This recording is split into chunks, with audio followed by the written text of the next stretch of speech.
bampita Isaac Rwamuzo omusezi gwe bakwatira ku kisawe nga liberera ayingira nyonyi alongside Munnabusiro musisi bossa Uganda. Ssewannyana ne Sseggiriinya bateeyi bambi bayambe bawona lewo bulimbi wobe muzeeyifiri. Ssewannyana ne Sseggiriinya bateeyi bambi bayambe naye eggwanga bulimbi wobe. Obwana bwabwe bubeebuuza, bakyala baabwe babeebuuza, eŋŋanda zaabwe zibeebuuza, abantu baabwe babeebuuza, balonzi baabwe babeebuuza, balonzi baabwe babeetaaga, babulira wabe twalonda, twagala bali be twalonda, babulira wabe twalonda, twagala bali lwabaffe.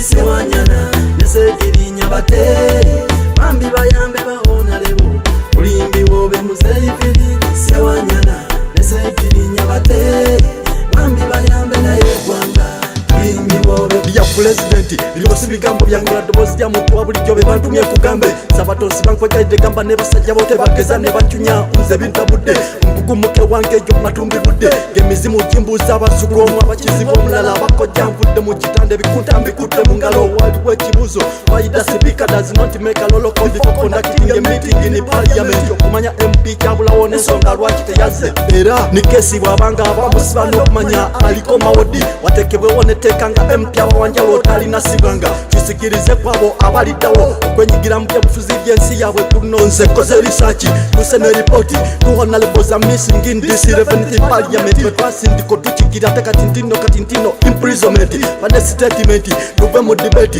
yandifuka beti ku nsonga za state. Dear President, we request you to forgive and free those honorables from prison. Aya Ssewannyana ne Sseggiriinya bateeyi bambi bayambe bawona lewo bulimbi wobe muzeeyifiri. Ssewannyana ne Sseggiriinya bateeyi bambi bayambe naye eggwanga bulimbi wobe.